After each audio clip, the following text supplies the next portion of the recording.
Okay, picture this. It is January 2026. We are in Los Angeles. The weather is likely that perfect, 72 degrees and sunny that makes everyone else jealous. But inside the Superior Court, the vibe is heavy.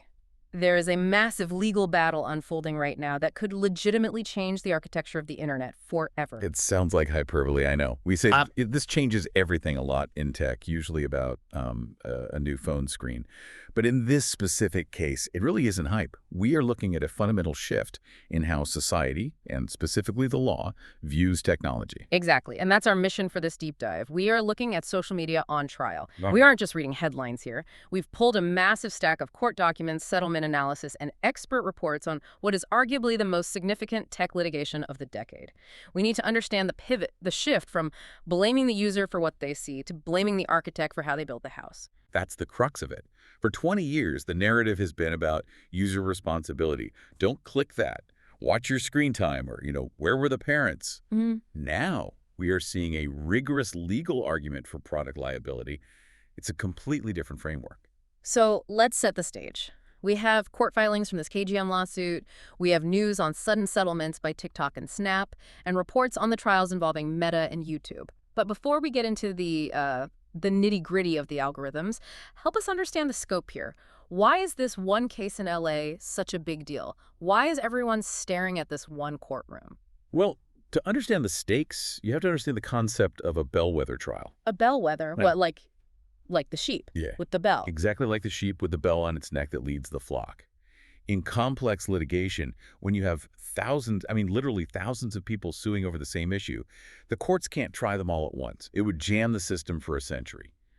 So the courts pick a few specific cases to go first. That's the bellwether. It's a test run. So it's a sample case. It's more than a sample. It's a prediction engine. The outcome of this single trial helps determine the settlements and the future for thousands of other similar lawsuits filed by school districts, states, individuals, all across the country. If the plaintiff wins here, the floodgates open.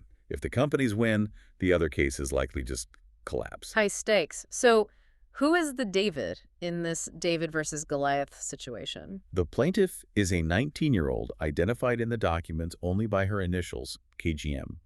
And she is suing the absolute giants of the industry, TikTok, Snapchat, Meta, which of course owns Facebook and Instagram and YouTube. Her claim is that these platforms didn't just happen to be popular. She's alleging they were engineered to be addictive in a way that destroyed her mental health during her formative years. And right as this bellwether trial was set to kick off this week, we got a massive plot twist. Breaking news, essentially. Right. The settlement mystery. Just as jury selection is looming, TikTok and Snap, the parent company of Snapchat, suddenly settle. They write a check, presumably a very large one, and they just step out of the courtroom. They essentially bail before the opening statements. And that raises the immediate question, why? Right, that's what I asked when I saw the news. Why pay millions if you think you can win? Or if you think you haven't done anything wrong? These companies have virtually infinite resources for lawyers. Because in the tech world, and specifically in this kind of litigation, opacity is power. Opacity is power. Opacity is power. Okay, let's unpack that. What are they afraid of? Think about what happens in a trial, a public trial. It's called discovery. If TikTok or Snap went through with this, they would be legally required to hand over internal emails. They'd have to reveal A/B testing results. They would have to show internal warnings from their own engineers that maybe said, hey, this feature causes anxiety, which were then ignored by leadership. So it's not just about the money, it's about the secrets. Precisely. In a trial, they would likely have to put their lead engineers under oath to explain, line by line, the logic of their code. How does the ranking work? What variables are you optimizing for? As one analyst in our sources put it, once that happens, you can't put the toothpaste back in the tube. Wow. That is a terrifying metaphor for a tech company, the toothpaste being their proprietary algorithm. It is. That algorithm is their secret sauce. It's their entire business model.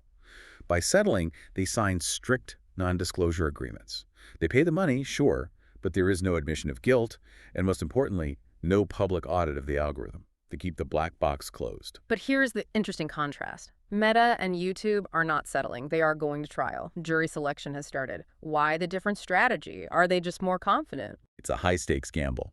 They are betting that they can convince a jury that their safety measures are adequate, or perhaps leverage the argument that parents are the ones responsible for monitoring usage. They are willing to take the heat to prove their systems work. Or maybe they feel that settling sets a precedent that would bankrupt them eventually, given the sheer volume of cases. So while TikTok and Snap have bought their silence, Meta and YouTube are stepping into the ring. Let's talk about what they are actually fighting over, because I think a lot of listeners hear social media lawsuit and they think, oh, a kid saw a bad video and the parents are mad. And that is the most common misconception. If this were just about the content, about a bad video being hosted on the site, the companies would almost certainly win. Because of Section 230, right? Exactly. In the U.S., Section 230 generally protects platforms from being sued over what users post. If I post something defamatory about you on Facebook, you sue me, not Facebook. They're just the bulletin board. So they aren't suing because there was a video of, say, a dangerous prank. No. The KGM lawsuit, and all the others like it, make a very specific legal pivot. They are arguing that this is a case of product liability based on design choices. Design choices. Okay, break that down for me. How is the design liable? Think of it like a car manufacturer. If a driver gets drunk and crashes a car, Ford isn't liable. That's the user responsibility argument. Yeah. But if Ford designed the brakes to fail after 50,000 miles because it saved them money, that is product liability. Okay, that makes perfect sense. So what's the faulty brake in social media? The allegation isn't that the platforms hosted harmful content. It's that they actively optimized the delivery of that content to vulnerable users. It's the difference between negligence, accidentally letting something slip through, and recklessness. The claim is that the design itself creates the harm by bypassing the user's conscious choice. Okay, this is where I want to get into the weeds, because our sources list some very specific mechanisms. They call it the addiction engine. Yeah. If I'm a juror in this case, what is the plaintiff telling me is the weapon? The sources break it down into 4 specific algorithmic mechanisms that make these claims plausible. The first one is what they call engagement maximization loops. Which sounds like fancy corporate speak for keeping you hooked. It is, but it's mathematically precise. The system is designed to optimize for metrics: watch time, session length, return frequency. It wants you on the app. But here's the glitch, and this is crucial to the lawsuit. The algorithm is generally blind to well-being. Blind to well-being. What does that mean in practice? Imagine a teenage girl starts watching videos comparing body types, or maybe something darker, like self-harm content. She watches it. She pauses. She maybe watches it again. To a human, that looks like distress. It looks like someone spiraling. But to the algorithm... Yeah, it looks like engagement. Exactly. The algorithm learns this holds her attention. It does not learn this hurts her. It interprets that time spent as a positive signal to send more of that content. It's a feedback loop that reinforces the behavior regardless of the emotional cost. That is chilling. It's like a robot that keeps feeding you candy until you get sick because you haven't told it to stop. You just keep eating. That's a good analogy. And that leads directly to the second mechanism, vulnerability amplification. Is this the rabbit hole effect we always hear about? Yes. Algorithms cluster users based on behavior.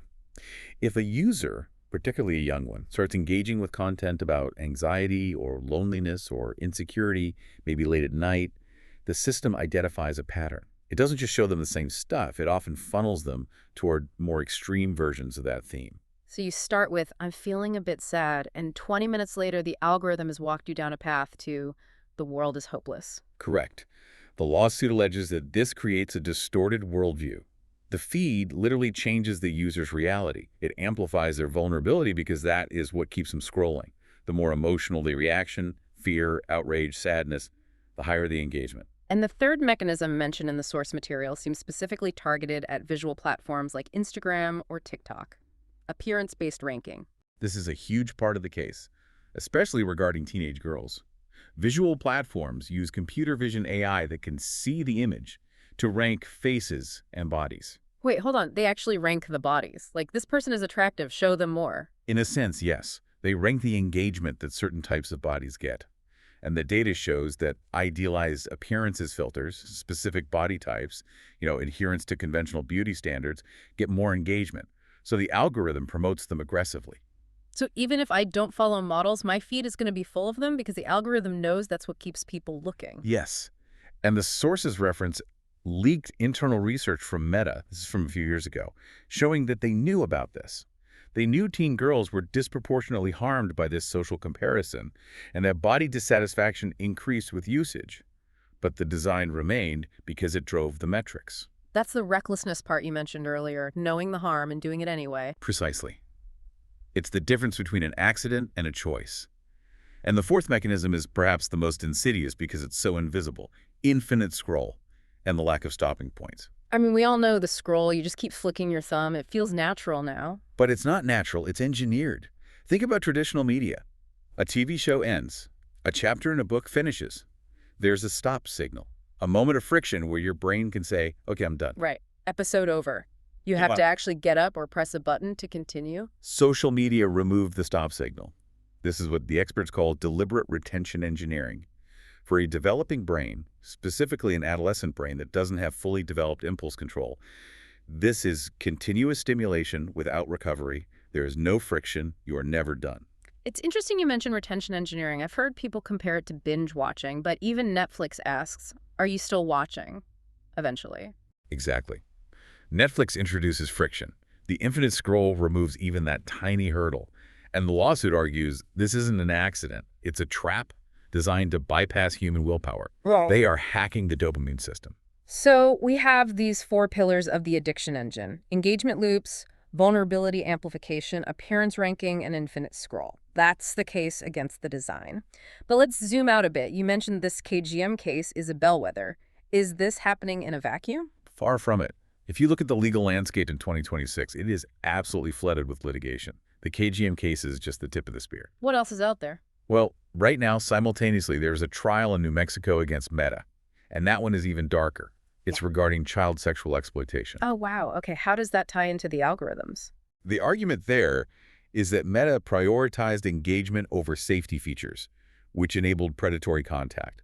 The allegation is that the recommendation algorithms actually helped predators find minors by clustering them together, or that the encryption features protected the predators rather than the victims. They are arguing that the platform's design facilitated these crimes. And it's not just individuals suing, right? I saw something about schools. Yes, the public nuisance suits. This is fascinating from a legal perspective.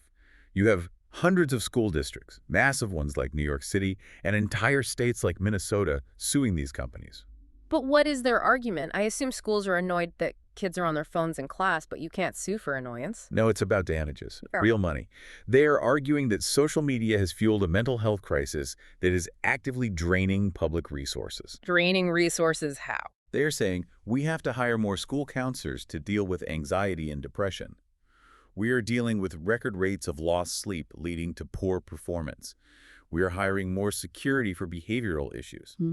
They are tallying up the bill and saying, you, the platforms, caused this crisis, so you should pay for the cleanup. That's a powerful argument. It's not just you hurt my feelings, it's you are costing the taxpayers millions by breaking the mental health of a generation. Exactly. And the pattern across all these lawsuits, whether it's the schools, the state of New Mexico, or KGM in Los Angeles, is the same. The algorithms exploit known psychological vulnerabilities of adolescents like social comparison and the need for validation at an industrial scale. Industrial scale exploitation. That sounds familiar. It feels like we've seen this movie before. We have. And this is where the historical context becomes really illuminating. If you want to understand where this is going, you have to look at the tobacco moment. The tobacco moment. I've heard this comparison floating around. Connect the dots for us. Well, first, let's acknowledge we've had legal battles with tech before. In 2025, we had the FTC versus Meta antitrust case. But that was about business competition monopolies. Right, buying Instagram to crush the competition. That's just standard business stuff. Exactly. And we've had privacy cases. Remember Lane v. Facebook back in 2010? Vaguely. Remind me. That was the Beacon program. Facebook was broadcasting user purchases to their friends without clear consent. Or Fraley in 2011, the Sponsored Stories case. Those were about, hey, you stole my data. He showed my friends what I bought. Right. But this shift, the one we are seeing in 2026, is moving from you stole my data to you broke my brain. And that is where the tobacco comparison comes in. Because Big Tobacco wasn't just selling cigarettes. People knew cigarettes were bad. Correct. For decades, tobacco companies argued it's a choice. If you smoke, that's on you, personal responsibility. But the tide turned when litigation proved that they were manipulating the nicotine levels. The delivery mechanism. Exactly. They were chemically treating the tobacco to increase the potency and speed of the nicotine hit. They were optimizing the product to ensure addiction. And, this is the kicker, they were hiding internal research to prove the harm. The expert analysis in our sources suggests the argument against social media is identical. So, in this analogy, the content, the videos, the posts is the tobacco leaf. And the algorithm is the manipulated nicotine. The algorithm is the delivery system engineered to maximize the dopamine hit. And just like big tobacco, the allegation is that these companies have internal research, like those meta documents we mentioned, proving they knew it was harmful, but they kept the design because it was profitable. That is a heavy realization. It takes it out of the realm of kids these days are soft and puts it squarely into corporate malfeasance. It does. And that's why the settlements are happening. Tobacco companies fought for years, but eventually the evidence of manipulation became undeniable. The master settlement agreement changed the industry forever. The social media giants were trying to prevent that undeniable moment from happening in open court. So we have the KGM trial moving forward against Meta and YouTube. We have the settlements from TikTok and Snap. We have the New Mexico trial. It feels like 2026 is the year the dam breaks. It certainly feels that way. The legal shield is cracking. So let's wrap this up and look at the so what for you, the listener. Why should someone listening to this deep dive care, other than the fact that it's a massive corporate drama? Well, the stakes are incredibly high. First, there's the financial aspect. If the plaintiffs win, we could see massive financial damages. We're talking potentially billions of dollars in liability for these companies. Which would obviously impact the stock market, the economy, retirement funds, everything. But more importantly, it could force a redesign of the internet as we know it. What would that actually look like? If they lose, do they just turn off the algorithm? It wouldn't be turned off, but it would be regulated. Imagine an app where infinite scroll is illegal. You have to click load more. Where you have mandatory breaks enforced by the app, where the algorithm has to be transparent or audited for safety before it can be deployed, just like we crash test cars. No more black box directing your attention. Exactly. We are talking about an end to the engagement at all costs era. It would be a different digital world. That leads us to the final thought. We always like to leave the listener with something to chew on. Here's the question I can't stop thinking about. If these companies lose, and they are legally forced to prioritize safety over engagement, we have to remember, engagement is their product. Right. Their entire business model is selling our attention to advertisers. So if they are forced to stop manipulating our attention so aggressively, can their current business model actually survive? If they can't hook us, they can't sell us. So where does that leave them? It might mean the end of the free social media era. If they can't monetize your addiction, they might have to monetize your access. We might be looking at a future where social media is a paid subscription service, just to keep the lights on. Wow. From free to use to pay for safety. That is a wild thought to end on. It's the billion-dollar question. But one thing is for sure. The Wild West days of the internet are coming to a close in that LA courtroom. Indeed they are. Well, we will be watching the headlines from Los Angeles closely. That's it for this deep dive into social media on trial. Thanks for listening, and we'll catch you next time.